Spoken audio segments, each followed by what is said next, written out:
Hey gang, it's the Baron back with an update for my week 4 of my Carnivore challenge here for the Carnivore month. This is my final update for this particular endeavor. And I wanted to give everybody a little rundown of how it worked. First of all, weight wise, I finished the month about 275, which is only down a couple of pounds, which is good. But I'll get into it later. There's probably a good reason for why it went the way it did. My physical activity was way higher than it's ever been before. I'm building muscle, I'm working out, and using weights. So I think that kind of offset, as long as where I'm at, just in the natural progression, being 10 months into a keto diet and then switching, I wasn't going to see any crazy change in my weight in the first month, and that's okay. We'll get into more of that later. Sugar wise, let's post these numbers here. This is for the week. And then here, let me give it a second. You can see those week numbers, which were pretty good. It was high a little bit. I attribute to that. I really didn't do anything out of pocket this week. I did increase my physical activity with weights and did a lot more weight activity. And I think that might have to do with some of the blips more than anything, really, for that. And here's the month. And for the month, I think it's a 96. I can't ask for much more. Without any help or any assistance, and especially with the increased activity. I feel amazing. I feel fantastic. My numbers stay here. This is great. Now I am going to reintroduce a few carbs, mostly leafy greens and berries, back into my diet. Maybe the carbs will come with nuts. And I'll do that for a little bit. And then in the fall, once my son goes to school, when we're past Labor Day and everything, I really want to hit carnivore for a longer period and really kind of see what it does and really kind of play with that in my diet and to see the real benefits and to see if I can push it even further. But I'm going to give myself a little break, a little mental break, a little physical break, and see how all those things go. What I really want to do is give everybody the general takeaways of what I got from doing carnivore this month, the diet in general, the benefits that I saw, a couple of the drawbacks. Let's just knock those out right out of the way. Is the biggest drawback when you're on keto and even carnivore more so is going to the bathroom, because you're not putting a lot of waste in your body, so you don't have any waste to send out of your body. And at times that can be a little bit uncomfortable. One of the ways to fix that, or that I found to fix that, is to increase my fat intake, primarily with butter, hot fat seems to be able to take care of some of those digestive problems that you may encounter, because it is so different, because you're not eating a lot of things that are really wasteful to your body. So having said that, like yesterday I was feeling a little bit in my stomach. I had a couple of pats of butter. I just took them and popped them in my mouth, much to the look of my horrified wife. And then I have if you have to drink coffee, I'm not really a coffee drinker. I drink decaf. If I do, and that's really to be social with my wife so we can have a cup of coffee together. But I'll put butter in there. And whether I have MCT oil or I don't, that butter seems to help out a lot. It gives me full, gives me energy. I would recommend anybody trying that. I think it's delicious. So maybe I'm strange. I'm okay with that. But that's just the way I feel about it. So that covers kind of the basics. And then I wanted to get into the bad things. No, I would add, socially, I talked about it a few times. A couple of graduation parties this month. It's graduation time, as well as another party that was a cookout style. And one of the problems is just trying to find something to eat. Now, I was pretty lucky in the ones I went to the last few days. Burgers, they had hamburgers on the grill, so that was easy for me.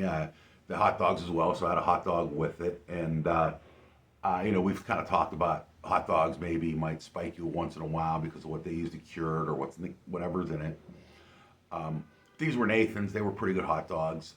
So there wasn't anything I was worried about. With everything else that I was doing physically, that all seemed to work out. And I had pulled pork at another one. I had a big old mountain of pulled pork. It was absolutely delicious.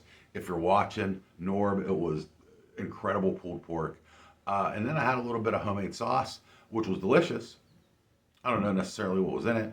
Probably a little bit of sugar, probably brown sugar. Definitely wasn't a barbecue sauce. It was a hotter sauce. So with the peppers, I knew the peppers were all homemade, homegrown and stuff like that. And I just had a little bit. If I had a tablespoon, that would have been a lot for that. But I had a little bit for flavor, and it was absolutely, that stuff was absolutely delicious as well. But it wasn't the strictest. It was just enough, but it wasn't going to be enough to break whatever I was doing. And that's what you're going to encounter and what we're going to encounter next week. The takeaways that I want to give everybody, the positives. Man, was my energy through the roof all week or all month, to the point where I had to do more physical activity. I really started listening to my body and taking the energy that I had and putting it to use along those lines.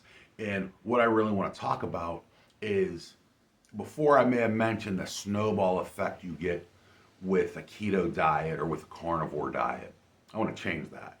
It's an avalanche, because the first snowball is that diet, right? So you get in good habits with that diet. I've been doing that for 10 months.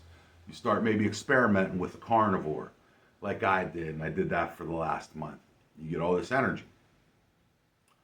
You start putting that energy to good use. And when you start putting that energy, you start doing a little bit. Then you start doing a little bit more. And then you have a second snowball. Then you get into the intermittent fasting. You're not hungry as much. So quite by accident, you're eating less. And then you're like, hey, if I can do this, maybe I can go to 1 meal a day. Maybe I can go to 2 meals a day.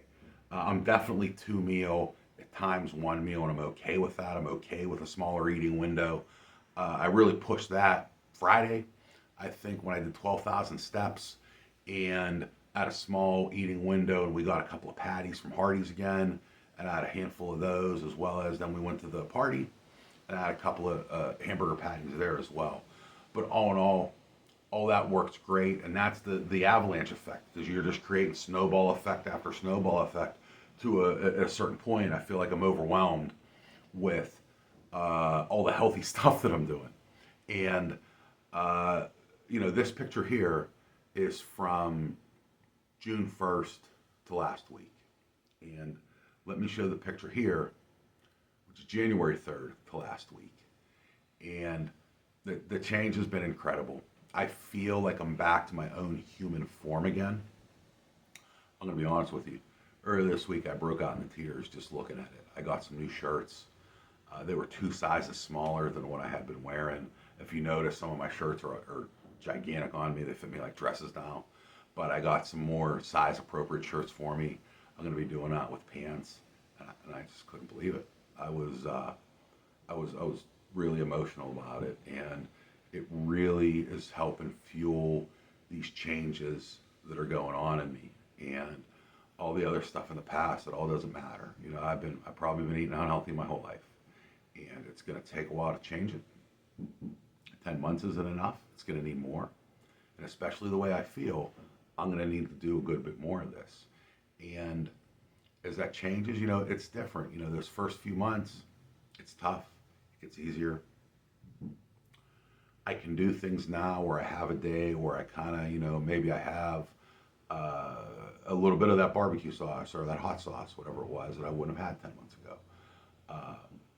But it's not going to be an everyday thing. And I know that, and I know the way I feel feels too good. But I'll introduce some more berries and leafy greens back into my diet.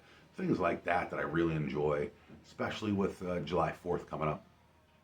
We're going to be at a couple cookouts, same type of situation, but I'll be able to kind of manage what I'm eating there. And that brings me to kind of what I wanted to let everybody know is I'm going to start doing some more like keto barbecue ideas. Now, I know what everybody's saying, like it's meat and fire, Joe. Why would we need keto ideas for this? You'd be surprised. Like previous to being the keto baron, I was a guy that barbecued every Saturday with my smoker, with my grill. I was always doing something crazy on there. I was grilling fruit, pork belly, pork butt, ribs, and brown sugar was everywhere. Honey was everywhere. It was a ton of carbs flying around everywhere what I put into my meat, right? I want to experiment with doing it without. Either doing it straight without, like a pork belly that I did last week that turned out phenomenal, or doing it with some like monk fruit, stevia, erythritol, those sweeteners that are not like aspartame or any of that crazy garbage, but natural sweeteners to see what happens in my blood sugar, see how they taste, more importantly, and to see if I can get away with it. Because then I'll start definitely doing more of that, and I'll share all that stuff with you guys. And I think it would be awesome to be able to do some barbecue stuff that doesn't destroy your carbs, that doesn't have many or any carbs in them at all. And you don't, most of the time, you don't got to tell your guests. The one thing I found, this is a little hint from the Baron. If you're cooking keto, don't tell people. They'll just eat it. They don't know. Most people don't know what's going in. It's not like you're trying to feed Gordon Ramsay or some big chef. So we'll experiment with that and we'll have fun with that and see kind of what we'll do. I'll do at least one with no sugar whatsoever. And then I'll try to monkey around with some sweeteners and see how all that stuff works. So that's where we're going to go with it. Those are the lessons I kind of learned. Like I said, I got a ton of energy. I really want to kind of, the way it opens up your mind, the way it opens up your body, the way it kind of makes you feel human again is the best part. And that's how I feel. I feel like I'm in touch with my body, that I sleep when I need to. I eat when I need to. I go outside and enjoy the sun when I need to. I do all these things that people have done for millions of years. And all of a sudden, over the last 100 or 150 years, we start talking ourselves out of them. And I feel like I'm getting back to that and back to what and who I am. And I will tell you, that's success. And you may already know, no food will taste as good as that success feels. Having said that, have a good day, everybody. Enjoy your day. We'll talk to you later in the week. Have a good one.